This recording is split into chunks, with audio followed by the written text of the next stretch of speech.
상가 임차인은 임대차 계약을 시작한 시점부터 10년간 갱신요구권 행사에서 영업권 보호받을 수 있죠. 임대인은 임차인이 임대차 기간이 만료되기 6개월 전부터 1개월 전까지 사이에 계약 갱신을 요구할 경우 정당한 사유 없이 거절하지 못한다. 다만 다음 각 호의 어느 하나의 경우에는 그러하지 아니하다. 임대인이 다음 각목의 어느 하나에 해당하는 사유로 목적 건물의 전부 또는 대부분을 철거하거나 재건축하기 위하여 목적 건물의 점유를 회복할 필요가 있는 경우, 임대차 계약 체결 당시 공사 시기 및 소요 기간 등을 포함한 철거 또는 재건축 계획을 임차인에게 구체적으로 고지하고 그 계획에 따르는 경우, 임대인은 건물의 재건축을 할 때 앞선 규정에 따라 임대차 계약의 갱신을 거절할 수 있습니다. 그리고 임차인이 권리금 회수를 위해 신규 임차인을 주선하더라도 임대인은 정당하게 이를 거절할 수 있게 됩니다. 그렇다면 임대인이 재건축하겠다는 의사가 있다면 임차인을 무조건 내보낼 수 있는 걸까요? 먼저 이 규정을 다시 살펴보면 임대인이 재건축을 하고자 할 때는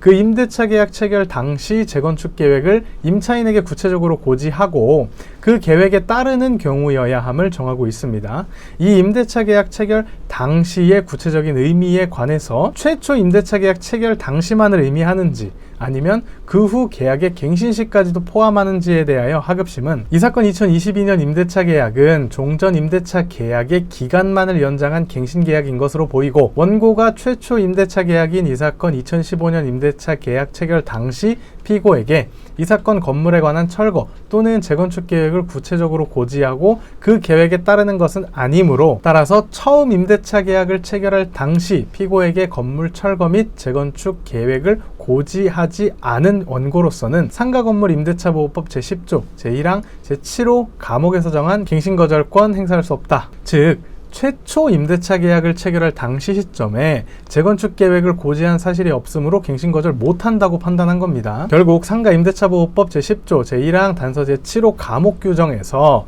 임대차 계약 체결 당시 철거 또는 재건축 계획을 구체적으로 고지한 경우를 갱신거절 사유로 인정한 것은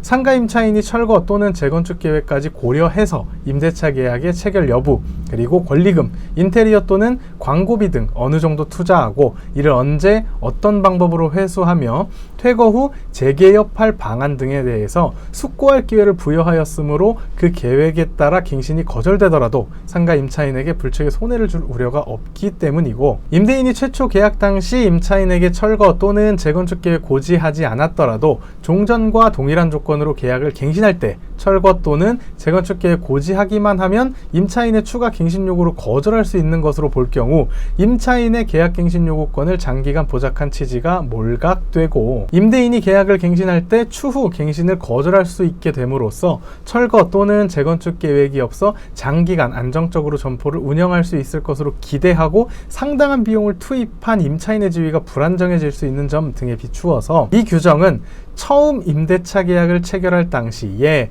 건물 철거 또는 재건축 계획을 고지한 경우에 한하여 임차인의 갱신 요구를 거절할 수 있음을 정한 것으로 보는 것이 합리적이다라고 판단한 겁니다.